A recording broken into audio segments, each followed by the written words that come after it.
My name is Rowan Elise Hart, 34 years old. 3 weeks before Christmas, my brother Zach texted me a sentence that didn't sound like him, even in bubbles. Zach, money's tight this year. We're keeping it low key. No kids, just adults. Hope that's cool. No kids, just adults. From the same man who rented a snow machine last December and declared Swiss Miss a hate crime against children. From the same couple, Zach and Melissa, who start planning in August and once asked me to split the bill on an inflatable sleigh I still dream about deflating. I typed sure and told myself it was fine. It had already been a year that chewed and swallowed us. Jonah's dad moved across the country in June. Instead of dragging Jonah through a custody mess, I said yes to primary custody, yes to fewer vacations, longer hours, budgeting like a second language. It was the right yes. He's 9, and he's mine in all the ways that matter. When I told him there wouldn't be a party, he just nodded. He didn't argue or cry. He watched a patch of wall like he'd been practicing for this kind of news. I hated how fluent he is in disappointment that isn't his fault. I tried to believe the text. Maybe Melissa's boutique was slow. Maybe Zach finally discovered what a spreadsheet is. Maybe this was the year moderation learned our address. 2 nights before Christmas, I came home with a last-minute gift Jonah wanted to send his cousin, Zach's youngest, still hoping the kids might exchange something even if the party was off. I had 2 paper bags biting into my fingers when Jonah said, quiet and even, from the kitchen table, "Why not us?" He didn't look up. He tapped his tablet and rotated it toward me. Melissa's Instagram slid past like a commercial with a grudge, carousels of kids, cousins, neighbors, church friends, face paint, candy canes, Santa with the real beard in the same rental suit I paid for 2 years ago, fake snow choking their driveway, a bouncy house blinking joy in the backyard. In one photo, Jonah's cousin tore into a massive Lego set while his name burned in marquee lights behind him. The caption, "Creating magic for the best kids in the world." The room tilted. I didn't say anything. I couldn't find the mouth for it. I knew what it was. This wasn't about money. It was about us, about me being inconvenient and Jonah not fitting the picture they wanted to post. Jonah went to bed without commentary. I sat in the dark with the tree we'd decorated together, waiting for presents I usually stash until the 24th because that's when we go to Zach's and Santa learns our temporary forwarding address. I opened my laptop. On Tuesday, I had received a tuition payment receipt, Stanford $12,900 for Emma's spring semester. They didn't know it was me. In August, Mom had called crying about maxed out cards and an uncovered gap. I said, "I'll handle it." Money like that leaves in silence. That's the rule when you're the dependable one. I found the email, cropped out everything but the paid stamp and the amount, and screenshot it. No caption. No explanation. 10:03 p.m. I texted it to Zach.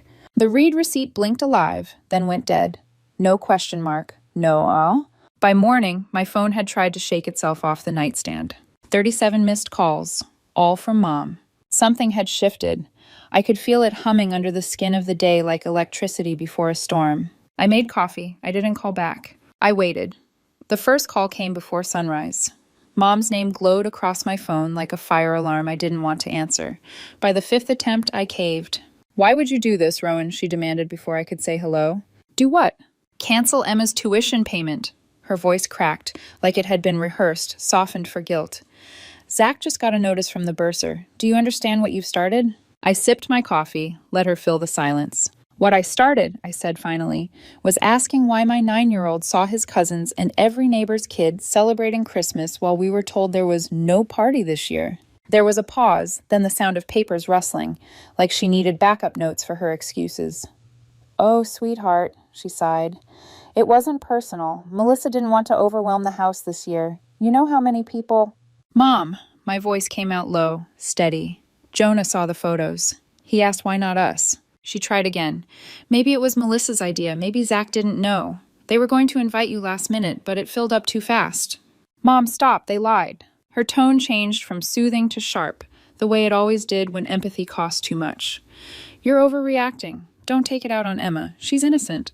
"Innocent," I repeated. "So is Jonah." Silence again, this one heavy and exposed. "I'm not punishing Emma," I said. "I'm just done being the family's backup wallet." Then I hung up. By noon, the group text with my family started blinking like an emergency broadcast. Mom, we need to fix this before dinner tonight. Zach, things got out of hand, but you don't take it out on Emma. Melissa, passive aggression isn't cute, Rowan. You could have talked to us like adults. I stared at their words and saw the same message layered underneath. Play your role. Pretend this didn't happen. Be useful again. I typed my response slowly. Rowan, Jonah and I will not be attending Christmas dinner. Don't worry about gifts. We won't be part of this anymore. Then I muted the chat. 5 minutes later, my phone rang again. Not Zach, not Mom, Emma. I hesitated, then answered. She was crying. And Rowan, I didn't know about the party, I swear. I thought you and Jonah were coming. I even got him something. Her voice broke. It's a Switch game. He mentioned it once when we FaceTimed. I used my tutoring money. My chest ached. Emma, it's okay. You didn't do anything wrong. She sniffled. They didn't tell me anything. They've been acting weird for weeks. Fake. Like they're posing for each other. Before I could say anything, another voice cut in. Loud, tight, and angry. Emma, hang up right now. Melissa. Aunt Rowan, Emma whispered. I didn't mean... Give me the phone. Then Melissa's voice took over, sharp as broken glass. You are poisoning this family, she hissed. You're turning your son against us. And now my daughter's in tears. Are you proud of that? I didn't answer. I just pressed end call. That evening, Jonah and I stayed home. We made pizza from scratch, burned half of it, laughed anyway. He watched Home Alone on the couch, fell asleep halfway through with melted cheese still on his fingers. Around 11, I tucked him in under the flickering glow of the tree and placed one wrapped gift underneath. A custom Lego Millennium Falcon. I'd been saving it for Christmas morning. The house was silent, except for the hum of the fridge and the faint whistle of wind against the windows. For the first time, the silence didn't feel empty. It felt honest. At 10:46 p.m., my phone buzzed. Zach, Mom's crying. Everyone's miserable. I hope you're happy. I stared at the screen, the irony of it burning like static. Happy? I thought about Jonah's face when he saw that photo, the quiet confusion, the way he didn't cry because he already knew what being left out felt like. No, I wasn't happy, but I was awake. And I was done pretending that being needed was the same thing as being loved. The next morning, Christmas Day, the sun came up soft and gold through the frost. Jonah tore into his gift, eyes wide. Mom, you actually found it. I had help, I said. Santa's resourceful. He grinned. Do you think Santa knows we stayed home this year? I smiled. Santa knows exactly where we are. We built the first section of the Falcon together, hands brushing over pieces of gray plastic that somehow felt sacred. No noise, no fake laughter, just us. For a moment, I almost forgot the world outside our small living room. Then my phone buzzed again. Blocked number. Hello? A man's voice. Flat. Official. Ma'am, this is Deputy Carson with the County Sheriff's Office. We received a call requesting a welfare check on you and your son. My stomach dropped. What? He cleared his throat. The caller expressed concern about possible neglect. Said your son might be in distress over the holidays. I closed my eyes. Melissa. Deputy, I said, calm but shaking. You're welcome to come by, but my son's fine. He's building a Lego spaceship in his pajamas. He hesitated, maybe embarrassed. I'm sure he is, ma'am. We just have to check. Routine. 10 minutes later, he knocked.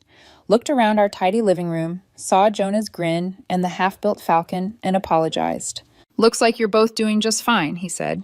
We are, I replied. We really are. When the door shut behind him, Jonah asked, Was that Santa's helper? Sort of, I said.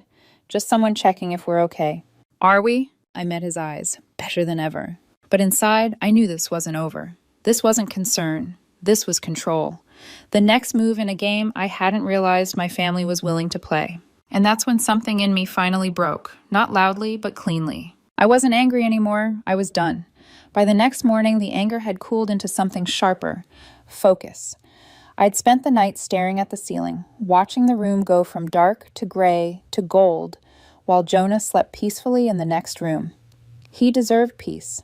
I wasn't going to let anyone, especially family, turn that into leverage. At 8:12 a.m., I called a lawyer.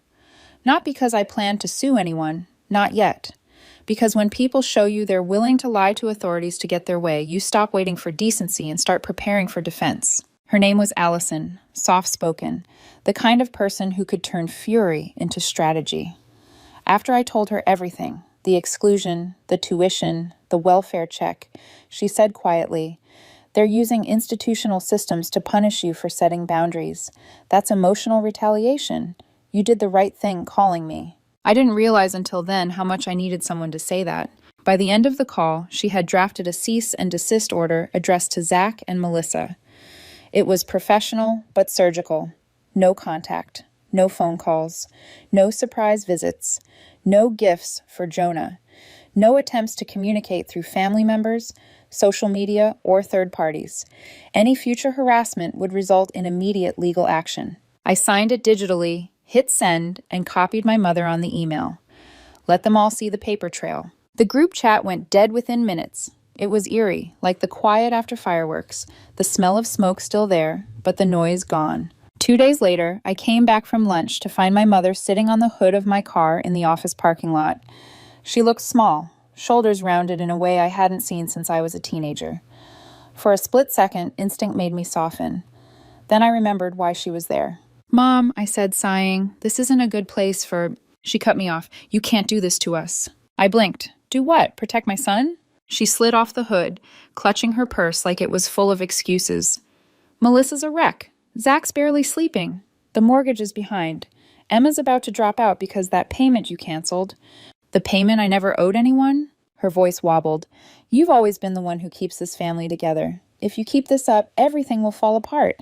"Then maybe it should." Her eyes went wide. "Rowan, you don't mean that." "I do." She pulled out an envelope. "They wanted me to give you this." Inside were Christmas cards, unopened, stacked, names in cursive. I could feel the plastic edge of a gift card in one. Hallmark apologies. Expensive guilt. "They're trying," she said. "They're saying sorry in their way." "Funny," I said, flipping through them. "How none of these showed up before Jonah saw those photos." She hesitated. "You're being cruel." "I'm being clear," I said. "You're all very sorry that I stopped being useful." She flinched. "That's not fair." "No," I said. "What wasn't fair was letting my son believe Santa forgot him because you were all too busy protecting Melissa's image." Her face crumpled. "She made a mistake." "She made a choice," I corrected. "And so did Zach. And so did you, every time you covered for them." Mom's lip trembled. "Rowan, please, we need you back." I laughed, not because it was as funny, but because the truth hit me mid-air. "You don't need me, Mom. You need my help. And those aren't the same thing." For a moment, she looked at me like she didn't recognize me anymore. Maybe she didn't. The dependable daughter had left the building. That night, I sat on the couch while Jonah finished the last section of his Lego Falcon. He concentrated hard, tongue poking out slightly the way he did when he built things. When he clicked the final piece in place, he looked up at me, proud. "There," he said. "Finished." "Looks perfect," I said. He smiled, then got quiet. "Are we still mad at them?" I thought about that. The question wasn't simple. "No," I said finally. "Mad takes energy. We're just done." He nodded like he understood more than a 9-year-old should. "I don't want to see them," he said. "Ever." "You won't have to." He leaned against my arm, the warmth of him grounding me. "Good." On the TV, a Christmas movie played in the background, all fake snow and perfect families. Jonah pointed at the screen. "You think that's real?" "No," I said, "but I think we can build something better." The next morning, my phone buzzed. A message from Allison, my lawyer. "Documents confirmed. Cease and desist officially delivered. Tracking indicates both parties signed for it." Beneath that, a second notification. From my mother. "Melissa's upset. She says you're tearing the family apart." I didn't reply. I didn't need to. The family had already torn itself apart. I just stopped holding the pieces together. For the first time in years, I wasn't bracing for the next request, the next guilt trip, the next emergency. No one was asking. No one was taking. The quiet felt dangerous at first, then exhilarating. That night, I poured a glass of wine, stood by the window, and looked out at the frost starting to form on the street. My reflection looked unfamiliar, less tired, more certain. I realized I'd crossed something invisible, but irreversible. It wasn't rebellion, it was survival. And I wasn't going back. January came and went, carrying with it the kind of silence that feels more like a test than a truce. No calls, no surprise visits, not even the usual "hope you're well" guilt texts. It was eerie at first, like waiting for the other shoe to drop in an empty house. But then I realized something. I wasn't waiting anymore. I'd stopped expecting them to change. But the universe, or fate, or maybe just family chaos, wasn't done testing that resolve. It arrived in a white envelope postmarked mid-February, gold embossed lettering, the kind that tries too hard. You're invited. Amanda's son turns 5. Saturday, backyard party. Everyone's coming. Would love to see you and Jonah. Jonah spotted it before I did. Everyone? He asked, his voice flat. Yes, I said quietly. Even them. He didn't say anything for a moment. Then, after a long pause, we should go. I blinked. You sure? He nodded. I want to see if they pretend again. That's the thing about kids. They don't crave revenge. They crave truth. So we went. Saturday was mild. The kind of day that tricks you into thinking winter's over. The backyard was dressed in pastel balloons and plastic tables, juice boxes sweating in coolers. Children ran circles through the grass, while parents clutched paper plates and tried to look like they were enjoying themselves. It felt familiar, too familiar. The second we walked in, I felt eyes on us. Half curious, half awkward. Some smiled, tight-lipped, others turned away entirely. Then, near the patio umbrella, I saw them. Melissa in oversized sunglasses, dressed like she was hosting a charity gala instead of a 5-year-old's party. Zach beside her, laugh too loud, drink too forced. They both spotted us within seconds. And suddenly the entire yard felt like a stage. Melissa moved first. She glided across the grass like a woman heading to a podium, her tone syrupy sweet. Rowan, she said, crouching down to Jonah's level before even looking at me. We're so happy to see you both. We've missed you. Jonah didn't answer. She kept smiling. You've gotten so tall. We were just talking about you last week, weren't we, Zach? He approached from behind her, voice cautious. Yeah, buddy. We've all been worried. We didn't mean for things to get so complicated. I could hear the script unfolding. Remorse without ownership, apology without admission. Jonah looked at Melissa, then at Zach. His expression didn't shift. When he finally spoke, his voice was calm, but his words cut clean. You invited every cousin, he said slowly. Every neighbor. You even hired Santa. Melissa blinked, her smile faltering. Oh, sweetheart, that was... You didn't forget us, he said. You just didn't want us. Her mouth opened, but no words came out. Zach tried to salvage it. Hey, Jonah, it wasn't like that. We were just trying to keep things simple this year. Jonah turned to me. Can we go now? I nodded. Melissa reached out, voice trembling. Rowan, please. But I was already guiding Jonah through the crowd. We passed clusters of relatives pretending not to watch, people who suddenly found their phones fascinating, conversations evaporating mid-sentence.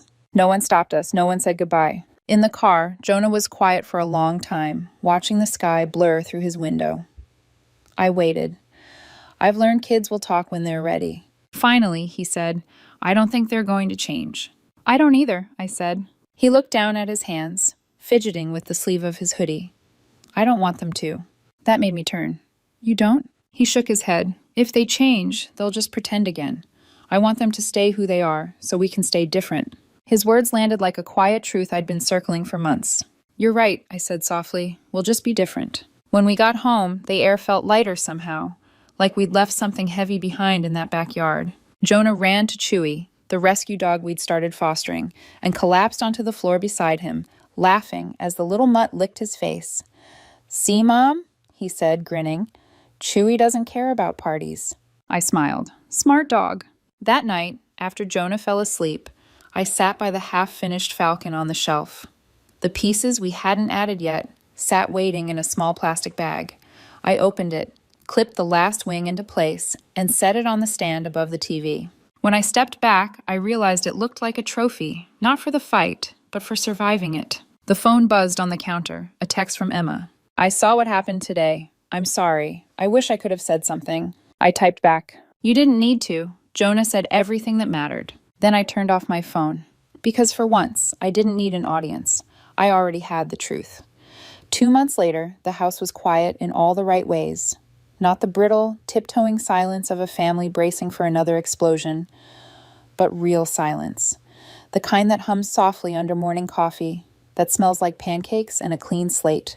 No texts, no phone calls, no surprise visits disguised as checking in. The peace was almost suspicious at first, but eventually I let myself believe it. Because maybe the absence of noise wasn't a warning. Maybe it was healing. I spent one Saturday morning going through old mail and realized how many envelopes I'd stopped opening years ago. Bills that weren't mine, but I'd paid anyway. letters about urgent tuition gaps, invitations that always came with an unspoken price tag.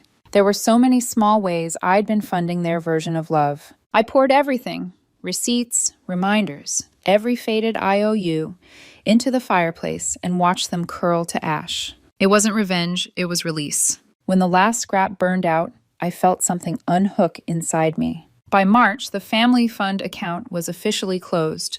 I went to the bank, signed the forms, and told the teller I wanted to dissolve the joint emergency fund that bore my name. "Are you sure?" she asked, eyes darting to the form. "This one's been active for 12 years. "I'm sure," I said. "It's been draining me longer than that." She nodded, typed a few lines, and stamped the paperwork. That small thunk of the rubber seal felt louder than a door slam. The days started finding their rhythm again. Jonah and I began volunteering on Saturdays at the local animal shelter. He fell in love with a scrappy little terrier mix that kept trying to climb into his hoodie pocket. We named him Chewie after his favorite Star Wars character. 3 weeks later, we adopted him for real. When we brought Chewie home, Jonah knelt beside him and whispered, "You belong here now." I don't think he realized he was talking to himself, too. The family tried, of course. They always do, eventually. First, it was Aunt Brenda's Fresh Start text thread. Long paragraphs about forgiveness, new beginnings, and the power of Easter. Then a cousin sent a baby video, because family's too important to lose over a misunderstanding. A misunderstanding. That word again. The family's favorite way to label a betrayal too ugly to face. I ignored them all, except for one message from Emma. "I'm sorry, Aunt Rowan, not just for Christmas, for all of it. I know they made you carry everything. I see it now." I didn't tell her it wasn't her fault. She already knew. Instead, I wrote back, "Thank you for saying it. Take care of yourself. That's all I ever wanted for any of us." And that was enough. In April, we got our first snow, an unseasonal flurry that melted before noon. Jonah ran outside anyway, flinging handfuls of wet flakes into the air. "They're barely snowballs," I laughed. He grinned, cheeks flushed. "It still counts." Later that evening, we booked a trip for next winter, somewhere north, where snow didn't need permission to fall. A real snowball fight, a real Christmas next time. One built on truth, not performance. The family didn't crumble the way Mom feared. It didn't need to. It simply revealed itself. Brittle where I'd thought it was solid, hollow where I'd once poured myself full. Zach and Melissa are still together, but barely. Emma deferred a semester, moved in with friends, and from what I hear, she's happier than she's been in years. Mom's still trying to patch things together, but the cracks are too wide now. You can't glue something back with guilt once the glue itself was manipulation. One night, Jonah sat cross-legged on the floor beside me, petting Chewie, watching Empire Strikes Back for the 100th time. He looked up mid-battle scene and said, "You know, Mom, I think we're the rebels." "The rebels?" I asked, smiling. "Yeah," he said. "They didn't have the biggest army or the best ships, but they still won, because they didn't give up on each other." I felt that more deeply than he knew. He was right. We were the rebels. Small, outnumbered, but finally free. Now, the Falcon we built sits on a shelf above the TV, not as a reminder of what we lost, but of what we built in its place. A monument to boundaries, resilience, and the quiet joy of starting over. Sometimes I catch myself staring at it, tracing the lines of the ship with my eyes. It's not perfect. A few mismatched bricks, a sticker slightly crooked, but it's ours. And that's enough. It's been 2 months since we saw them at that birthday party. 2 months of stillness, laughter, and no one calling to ask for favors wrapped in family language. The world didn't collapse. Nothing burned down. The only thing that fell apart was the illusion that I needed them to be okay. Jonah's different now, steadier. He doesn't flinch when people disappoint him. He doesn't take rejection as a reflection of his worth. Maybe that's what growing up looks like. Learning that love shouldn't have to be earned, and that sometimes walking away is how you teach people what you'll no longer allow. I think that's what I've learned too. Family doesn't mean forever owed. It doesn't mean silence in exchange for acceptance. It means honesty. It means respect.